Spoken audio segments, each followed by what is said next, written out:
Good morning and welcome to worship here at First Parish in Framingham on this getting warmer, getting sunnier fall day. First Parish in Framingham is a welcoming congregation. It doesn't matter your age, your race, your ethnicity, how you move around in the world. What matters is that you are here, a part of this beloved community. If this is your first time, or your second time, or your first time joining us in person in a while, welcome. It is so wonderful to have you here. Also, let's take a moment to wave to those folks who are joining us online. I think it was 9 or 10 of your fellow First Parishioners. Welcome as well. If you are watching this later this afternoon, we will get the service up as soon as we can, really. What else do I have to say? As you are coming in, if you did not get a star Post-it note, now's your chance to run back and get it, as well as a pencil. But if you do have it, hold on to that. We'll be doing that a little bit later on in the service. Friends, love has held our congregation together since 1701.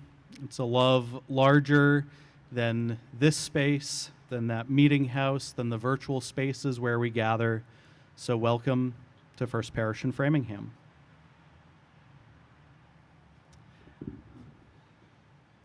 I got you, Elizabeth, don't worry.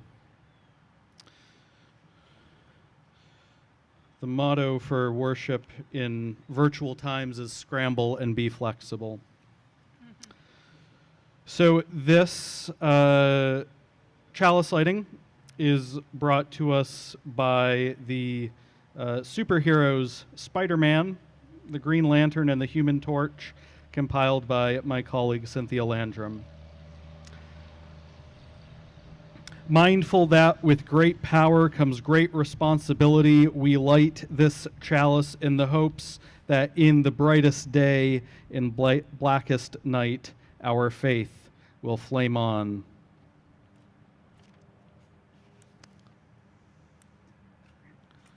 In that spirit, we light our chalice. If you're joining us virtually, feel free to light your own chalice at home.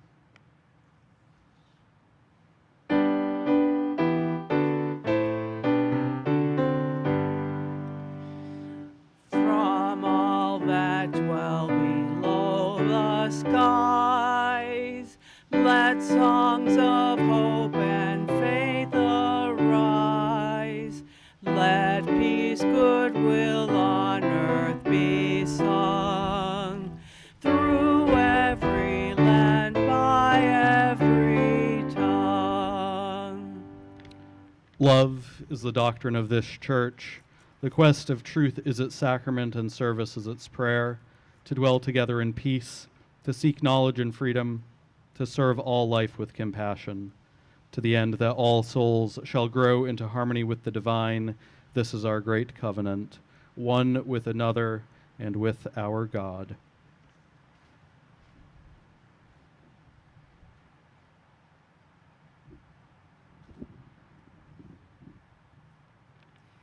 You may have picked up on a bit of a theme here this morning, and we should mention that today is an intentionally multi-gen service. So I invite you throughout this service, if you feel so compelled, to stand up, move around, dance, whatever it may be, you are most welcome to. We're going to be telling 3 stories here this morning, interspersed with music and other traditional parts of our service. And for each story, we've got a little motion that goes with it. So for this first one, you're welcome to stay seated, but if you'd like to stand up, that's fine too. You're going to cup your hands around your mouth, and you're going to say, "A voice!" I barely heard it. What was that again? There it is, a voice. Excellent. And so we start our first story here today. When it comes to superheroes, few do it better than Marvel.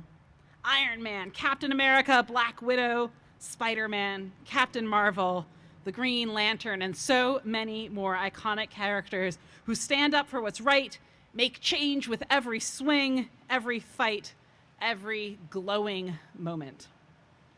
what you may not know is that Marvel Comics is expanding their repertoire of superheroes with a whole new series of comic books called the Marvel Hero Project. These superheroes look a whole lot like you. Just ordinary people, and in this case, ordinary kids, doing absolutely extraordinary things by spotting a need and filling it. So our first origin story today is about the mighty Rebecca. Not me. She spells it with a K. But I do like her taste in names, of course. So let me tell you about Rebecca. Rebecca was born and lives in Vernon, New Jersey. She's 14 years old. She loves to play field hockey and dance ballet, and her absolute favorite color in the whole wide world is pink. And when she was very young, a toddler, these things worked really well for her. But as she got older, folks around her started saying that none of that was okay. You see, when she was born, everybody thought that Rebecca was a boy. That was the sex that she was assigned at birth, and it's what everyone in her life assumed about her for quite some time, and it is what they expected of her. By the time she was 7 or 8 years old, the pressures of the world to be what she was supposed to be, to enjoy the things she was supposed to enjoy, to look the way she was supposed to look or supposed to be in all manners, became so difficult that she didn't want to do anything anymore. She became depressed. One day, while she and her mom were online searching for bathing suits that might make her feel comfortable, they came across a website that had the acronym LGBTQ. Her mom said, "Do you know what those letters stand for?" And she didn't. And so her mom went through the acronym describing each letter in turn: lesbian, gay, bisexual, transgender, queer. And when they came to that T in the acronym, she described it this way: someone who's transgender is a person whose sense of personal identity and gender doesn't match the sex that they were assigned when they were born. This was like a light bulb moment for Rebecca. Yaha! There was a word for what she had known to be true in her life all along. She didn't have to pretend that she was something that she wasn't. She could just be she. She grew her hair out, wore the clothes that made her happy, started using the name Rebecca and she, her pronouns, and before she knew it, the joy in her life came rushing back. Sometimes we talk about the term gender dysmorphia, or when that clash between your gender and your assigned sex makes you just feel depressed or angry or always uncomfortable. Your voice is very small. Go ahead, small one. I think we should talk just as more about gender euphoria. That sense that when who you are matches who everyone else expects you to be in the world, and you just can't help but feel amazing about it and yell out that that is, go ahead, your boy. There it is. When her state of New Jersey was looking at the laws about how students should be treated in schools if they were transgender, well, Rebecca had something to say about it. She wanted to make sure that everyone got what they deserved: a safe school. So she was saddened to hear that other people like her had stories of struggle, where families and communities did not support young people the way that she had been supported. It was ultimately heartbreaking. She decided that she needed to keep speaking up with her because people needed to hear the message of hope that she had to bring, a message of acceptance. Suddenly, she found what she was meant to be and do: an advocate.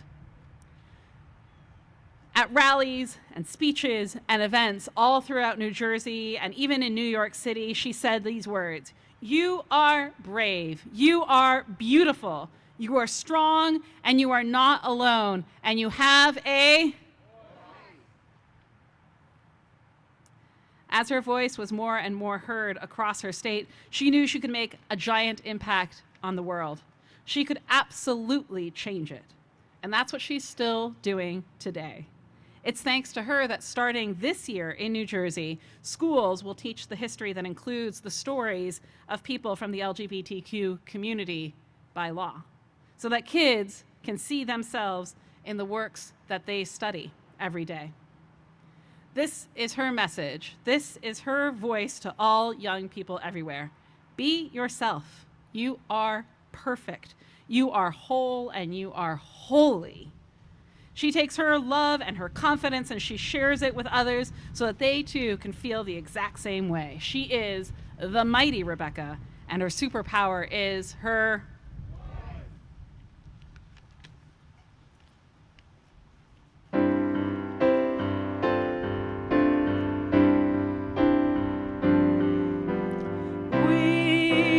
gentle, angry people, and we are singing, singing for our lives.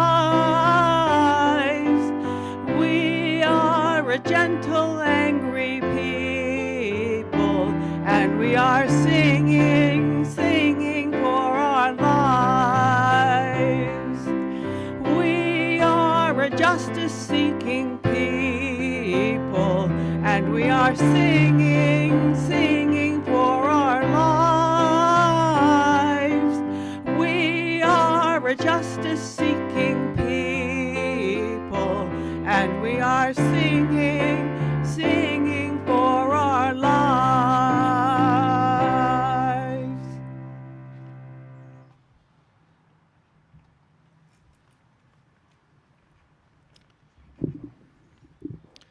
This is the time in our service that we set aside for sharing the things which weigh deepest on our hearts. And I have these all joys this week to share. The first is from Mary Rose Wells, who shares the news of our minister, one of our minister emeritus, emeriti, I guess the plural is, Reverend Patrick O'Neill. His surgery is done for now and he is out of intensive care. This joy from Diane Bassett, who writes, joy in the abundance of the 2021 growing season here in the First Parish Community Garden, with more than 500 pounds of healthy vegetables from the Framingham Community Farm donated to the food pantry at A Place to Turn. This joy from Don and David Mendelson, who write, we are thrilled to announce that our daughter Rebecca was married last Sunday on a beautiful autumn afternoon on Lake, I'm thinking that Champlain. She and her husband Tyler are living in Vernon, New York. They also want to note that her brother Dan was married in Utah in October of last year in a small ceremony of local friends due to COVID. And this joy from Michael Packard, who writes that Valerie Packard came out of surgery well, no complications, and is happily home recovering. And this joy from Jane Clark, who writes, my dear friend from 8th grade is getting married this weekend. She is 78 years old. Let us take a moment now to pause, to focus on the things that we are grateful for, the places too where our heart breaks. I invite you to pay attention to your breath, a breath in and a breath out. Feel the ground beneath you. Notice the wind moving. O Spirit of life and love, named and unnamed, who calls us each beloved. We know that there is much to be thankful for family, for friends, for a bountiful harvest, for recovery from surgery. Let us take the joys that we have out into the world and share our thanksgiving with all. We know too that there are those in our community who are ill, who are recovering from illness and in recovery from addiction, who are lonely. May we be moved to reach out to those people, even if they are sitting right next to us, and say, you matter. Tell me, how are you doing?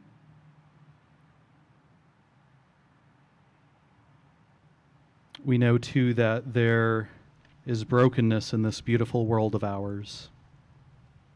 May we work to be love's hands out in the world, bringing justice to the places where there is none, bringing peace to the war-torn parts of our world.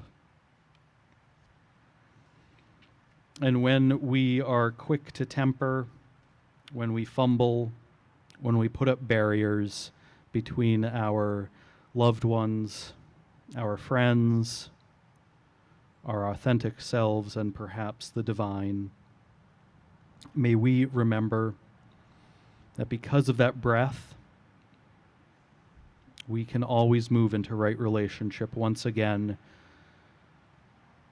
by saying, I'm sorry. How can I do better? I say these words and do all things for love's sake. May it be so, and amen. And now let us sit in the quiet of this space so you can rest, listen, or simply have a minute to do absolutely nothing. How often do we get that chance?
Amen.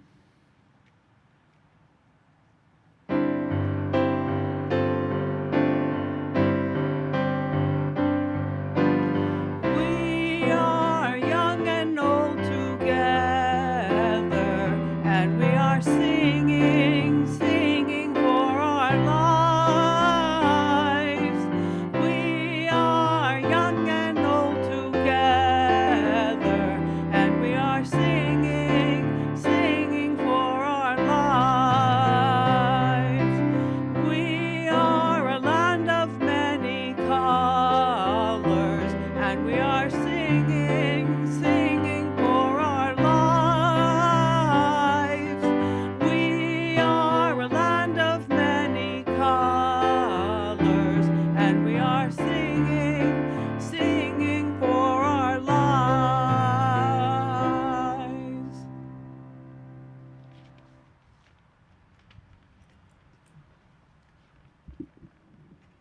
Ready for another pose? All right. Your next superhero pose is the power of spread. You're going to take your hand, whichever hand is your dominant, and you're going to spread as though you are throwing seeds to the ground, Johnny Appleseed style. Excellent. And you're going to say, spread. Excellent. All right. Our next story is that of another superhero. This story is told by Jeanette Winter, but it is a story you may be familiar with of a woman named Wangari, and the story is called Wangari's Trees of Peace. The earth was naked. For me, the mission was to try to cover it with green. And that is the quote that starts us off from Wangari Maathai. Wangari lives under an umbrella of green trees in the shadow of Mount Kenya in Africa. She watches the birds in the forest where she and her mother go to gather firewood for cooking. And she helps harvest the sweet potatoes, the sugar cane, and the maize from the rich soil that she helped to spread earlier in the season. Wangari shines in school, and when she grows tall like the trees in the forest, she wins a scholarship to study in America, where she may spread her wisdom. 6 years later, her studies over, Wangari returns to her Kenya home and sees a change. What has happened? She wonders. Where are the trees? What has happened to the old spread of the canopy? And so the reverse motion now. Wangari sees women bent from hauling firewood from miles and miles away from home. She sees barren land where no crops grow. And where are the birds? Thousands of trees have been cut down to make room for buildings, but no one planted new trees to take their place. Will all of Kenya become a desert, she wonders, and tears fall. Wangari thinks about the barren land.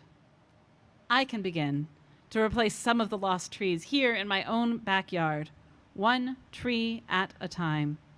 She starts by planting 9 seedlings, spreading them in her backyard. Watching the seedlings give root gives Wangari the idea to plant more, to start a farm for baby trees, a nursery. In an open space, she plants row after row of tiny trees. Next, Wangari convinces the village women that planting trees is a good thing.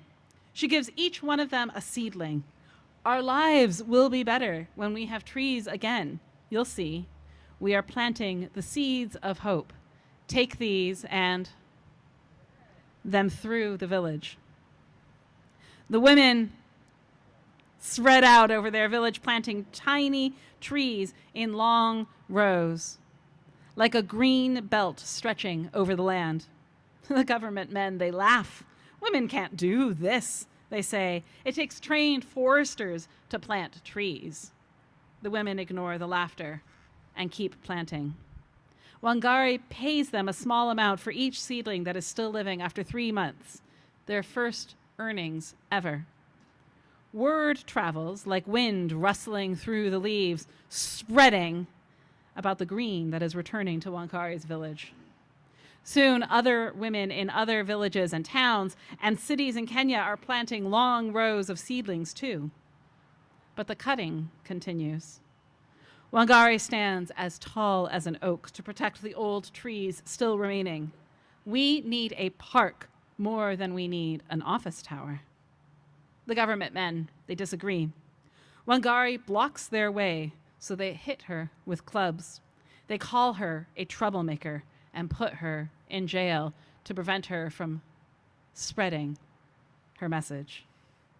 And still, she stands tall. Right is right, even if you are alone. But Wangari is not alone. Talk of the tree spreads over all of Africa like ripples in Lake Victoria. More women hear the talk and plant even more seedlings in longer and longer rows. The seedlings take root and grow tall until there are over 30 million trees where there had been none. The umbrella of green returns to Kenya. Women walk tall, their backs straight, for now they can gather firewood closer to home. The land is no longer barren. Sweet potatoes and sugarcane and maize grow in the rich red earth. The whole world hears of Wangari's trees and of her army of women who planted them. And if you were to climb to the very top of Mount Kenya today, you would see the millions of trees growing below you and the green that Wangari brought back to Africa, thanks to all the many ways that she helped louder, that she helped. There we go.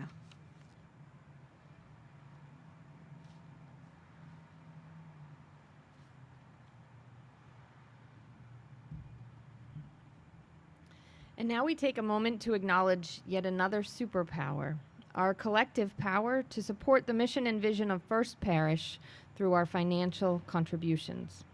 By joining forces through pledges and donations, we help First Parish to continue to flourish for years to come.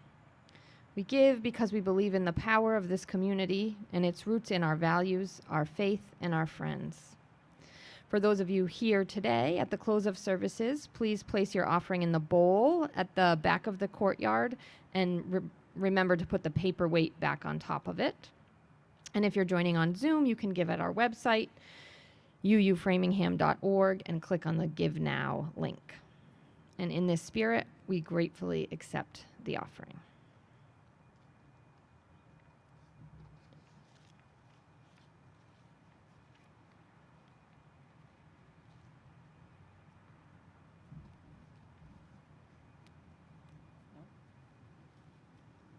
Sometimes it gets caught. Our next superpower is that of joy.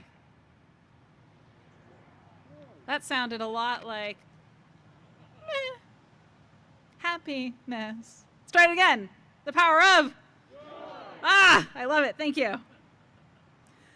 So on a farm during the Civil War in 1860 in upstate New York, a little baby girl was born. And she was named Anna Mary Robertson Moses.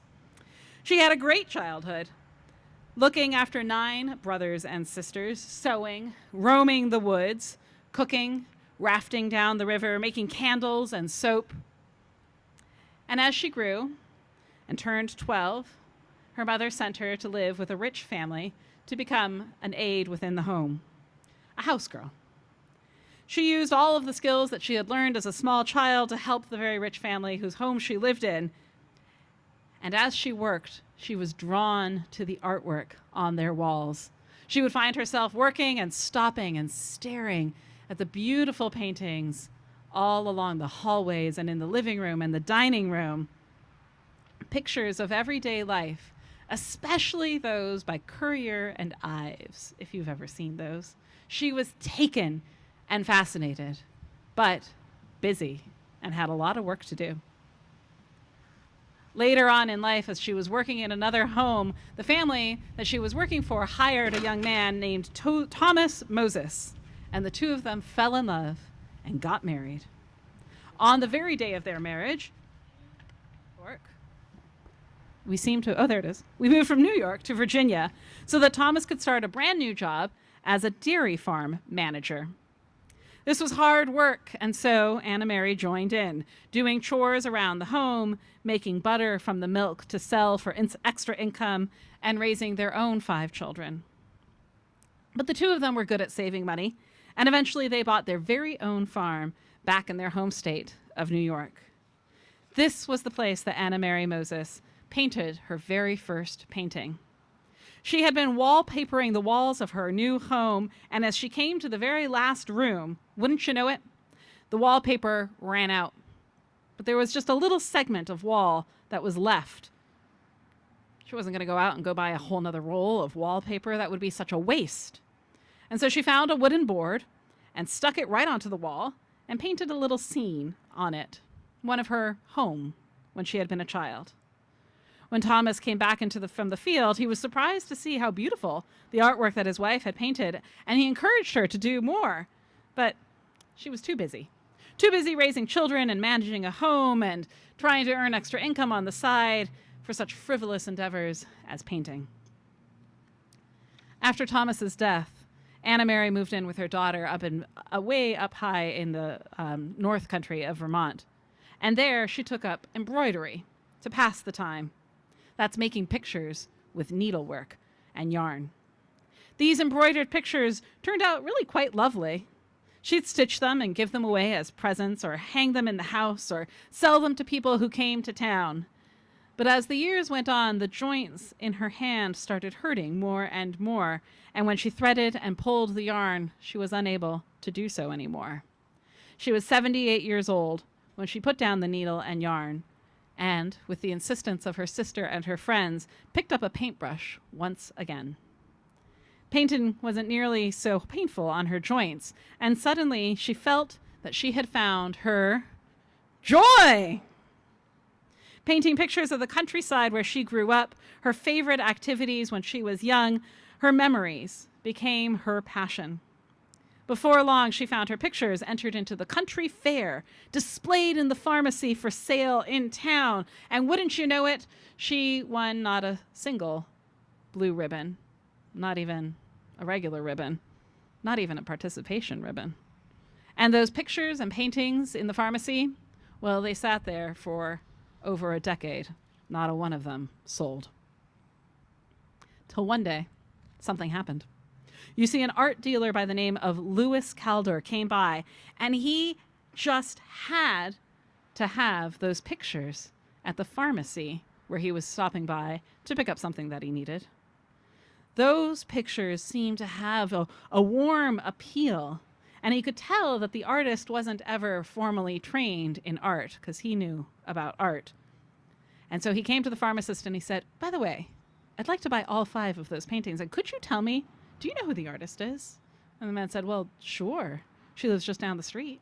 He said, "Do you think maybe perhaps I should go and visit her? Could I?" He said, "Well, yeah, I'm sure she'd love to meet you." And so Mr. Calder walked down the street, introduced himself to Anna Mary, who said, "Anna Mary, so formal. No. Everyone here in town calls me Grandma Moses." And he bought every single painting that she had in her home. She was flattered, of course. And he said to her, "One day, Grandma Moses, I'm going to make you famous," as they parted ways. And Grandma Moses laughed. "Sure. What a nice idea. Have a wonderful day. Goodbye." Those paintings traveled back to New York City with Mr. Calder, and he started showing the paintings around to anyone who would watch. A lot of the museums and the galleries that he brought them to loved the work. And then they found out that the artist was 78 years old, and they suddenly weren't interested anymore, because chances were there weren't going to be too many more paintings than these 13 that he had with him. He was insistent, though, and things took a turn for the better on one Thanksgiving.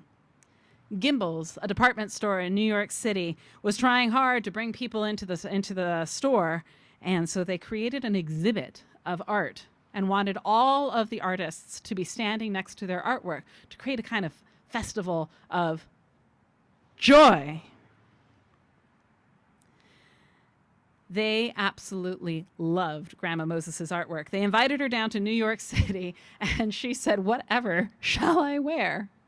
And so the whole town came together, helped her find the fanciest hat and the fanciest gloves and the fanciest little adornment for her dress, and down she went to New York City the very next day on Thanksgiving to be there in front of her artwork.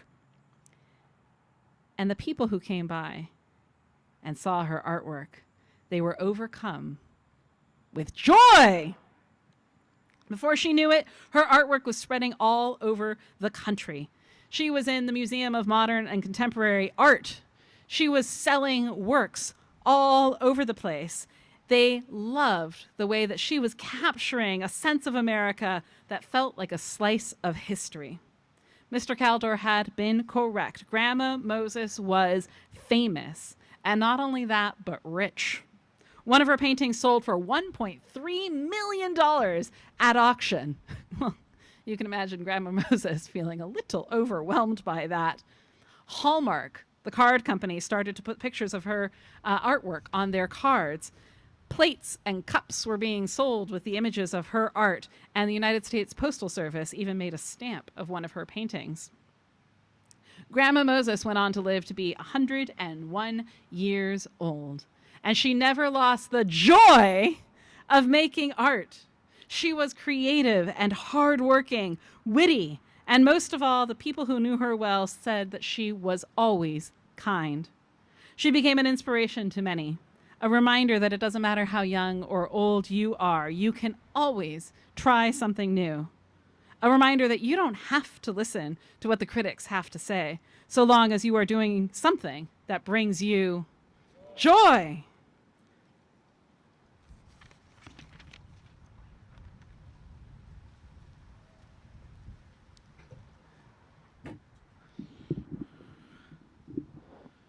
So we have just heard about a few other superpowers: voice, spread, and joy. And what we're going to do now is, with those stars, post-it notes that we handed out at the beginning of the service. Everybody got one? Do we need any others? Great. On that, you are going to write your superpower. If you're thinking, but I don't have a superpower, I say you do. And perhaps a different way to answer that is to think of a problem you solved, and what is the power, what is the skill you had to use to solve that challenge. So what is your superpower? Write a word or two, a sentence at most, and then we will collect these, and you'll see what we'll do next. So some superpower music, Dean.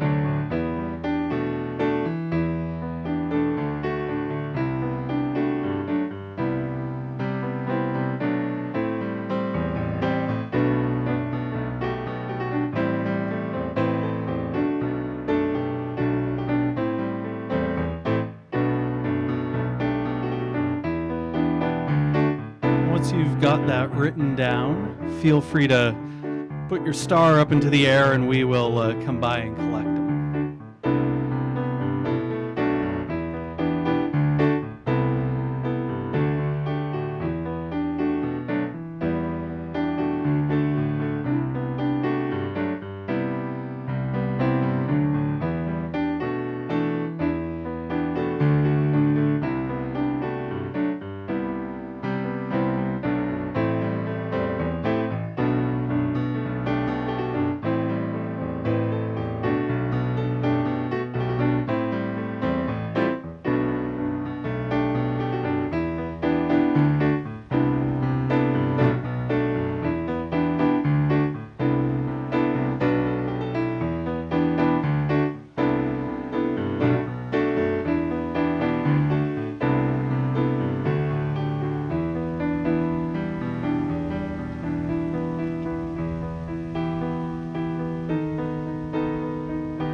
So, we have told the story of superheroes that are out in the world. In some cases, these were people who did something alone. But you do not have to do it alone. You do not have to do it by yourself, and you don't have to get your paintings sold in a New York department store. You don't have to testify before the legislature, though both are good things. You just have to think about the thing that you do best and use that to solve big problems. As I said, we've heard the story about some superheroes that exist outside of our congregation. And we have just collected the stars that contain the superheroes, or the superpowers of the superheroes in our congregation. So now it's time to make some superhero stories of our own. It's time to make some new constellations. So this is where we're going to do some improvisation and have some fun. And in my script, it just says, do the thing. So we're going to do that. The ones that are in pink are the ones that Sarah collected from the folks online. And I'm going to start with this constellation right here, with the superpowers of cooking delicious meals, flower design, showing up, and connecting people. Now, to me, these individuals probably are not thinking about bringing beauty and food to people that hunger for both beauty and food.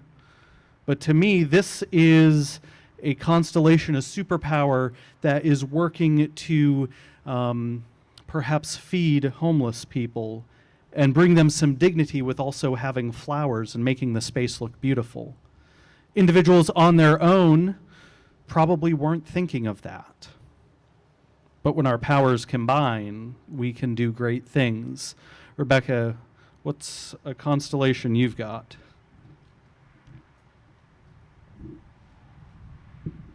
Thank you, Sarah. Feel free to add them to our board. So I pulled these three here together: a loving grandmother, music in life, and creativity. Each of these three individuals coming together to nurture someone who may need a little bit of music, maybe some improvisation in their lives. So that creative soul can come in with that musician, and that loving grandmother knows just the right touch to turn an afternoon around from a grumpy day at school. A little joy, a little music, a little creativity, and you have become a superpower by turning the dreary day into something worth living. You got another constellation over there, Erin? Oh no, we have a flyaway star. Yes, there we go. I'll trade you. There we go. So here we have friendship, the sharing of ideas, and being a brownie Girl Scout. Well, I've got one of those. I know there's at least a couple here in this audience. Raise your hand if you were a brownie Girl Scout at one time. Yeah, me too. So there are some special types of superheroes out there for sure in the scouting world. And these three individuals here could come together and create a community service project that involves the scouts, the sharing of ideas of how we might change something here in Framingham or elsewhere, and how we might do so with friendship and joy together. People coming together perhaps for a cleanup of Framingham Common, or to cook and clean and do something in the backyard, a fall cleanup of right here, one of our parishioners. Any number of ways that we can create a superhero moment of these three stars in our constellation.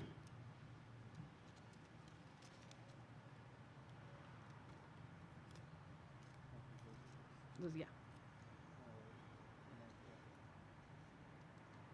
I think Erin's got a constellation forming over there. Just as we look up into the sky sometimes and we see the shapes and the things that come together and the superheroes of our ancestors up in the sky, we too have those here.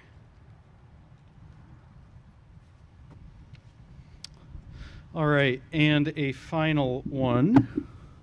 Let's see. So we have seeing inconsistency, courage to move forward, bringing out the positive in others, helping people during the pandemic, clarity, and listening. Yeah. So with this constellation, this is like 6 stars. It's a complicated constellation. I know that there are things in the Quaker tradition called clearness committees, where an individual who is struggling to make a decision or is seeking additional clarity in their own lives comes together before a clearness committee and says, this is the problem that I have in my life. And with these 6 people, I think this would be a fantastic start for people to be on a clearness committee, which only asks the person questions. And the person who is receiving this feedback doesn't actually have the chance to answer. They just come away with a list of questions to ponder, getting additional clearness into their own lives. Another superpower that individually these people might not be able to do, but together, when we put these stars up together in the sky, we get something more. There are, of course, other stars up there. We'll move this to the back of our gathering space at the close of our service. We could go on, but it is a nice day and there is time. We need time to enjoy it. So the big idea is this: when we combine our powers, we can be stronger than we could be alone. The example that I used with the staff when we were brainstorming this came out up here. The cooking food and decorating a beautiful space for people experiencing homelessness. None of these people on their own could have dreamed of doing that, but when you put people together, they do more. We do not have the power to change the world individually, but that doesn't mean that we shouldn't try. There is deep power in getting together a group of committed people and sharing those superpowers and trying to heal some of the broken hearts out there. Do you remember a few weeks ago when I asked you to share the things which are weighing deepest on our hearts, the places where our heart breaks? That is a question about what you want to do out in the world. And this is the other part of that equation. When you combine the answer to what does your heart break for, or whom does your heart break for, and then you think about what is the thing that you do best, this is a question, an answer rather, to the question of vocation and calling. Frederick Buechner explained it like this. He's a Presbyterian minister, so if God language gives you pause, tuck an extra O into God and you've got good, or use your universal translators otherwise. But Buechner writes this: by and large, a good rule for finding this out is think about the kind of work, the kind of work God usually calls you to do is the kind of work that A, you need most to do, and B, the world most needs to be done. The place where God calls you, or the good calls you, is the place where your deep gladness, your superpower, and the world's deep hunger, the place where your heart breaks the most, meet. So do you recall what you wrote as your superpower? Do you recall what you wrote about what is breaking your heart? The place where those interact, or perhaps take a pause and think about another place where your heart breaks, that is perhaps your calling. Might not be, but it's a good start. And when we put these broken hearts together, when we put our star powers together, and we put those up in the sky like ancient mariners would do by triangulating the broken hearts with the stars, we get to do some deeper work. We begin the work of healing the world, or at least the little part that we know in our First Parish community. May it be so, and amen. I also wanted to take a moment to put the song that Marianne is beautifully singing and Dean is beautifully accompanying into a little bit deeper context. These are notes from a concert where Holly Near, the composer of it, performed. And my colleague Kimberly Debus writes that toward the end of the show, Holly Near led us in this song. We sang the first couple of verses together, and then she began to speak. These are the words transcribed to the best of Kimberly's ability. I wrote this song when Harvey Milk was assassinated. We originally sang "We Are Gay and Lesbian Together," but then we were surrounded by the support of allies. So I changed it to "We Are Gay and Straight Together," which Marianne will be singing shortly. And now we are learning more and more about gender and sexuality, and it requires many more syllables than I could fit into the song.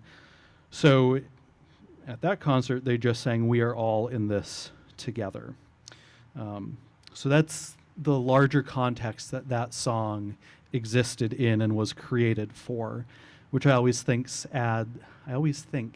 it adds depth to our singing. Because we know that hymns aren't meant to be sung just once, they're meant to be sung 1,000 times. So let us hear this song.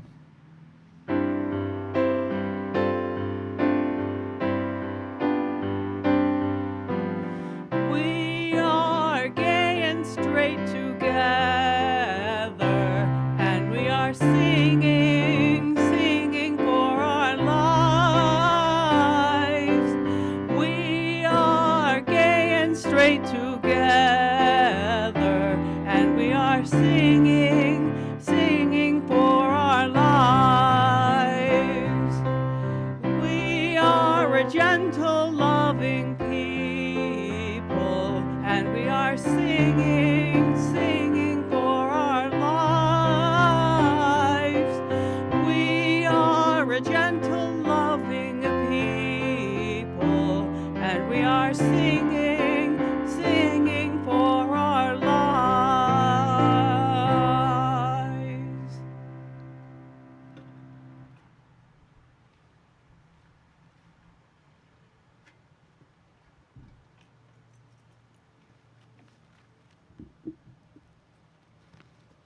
And as we close our time of worship together, know deep in your heart, beloved, that you are a hero. Lean into your superpowers, use your voice, spread your message, and celebrate this life we live with joy. For you are all beloved. Go in peace.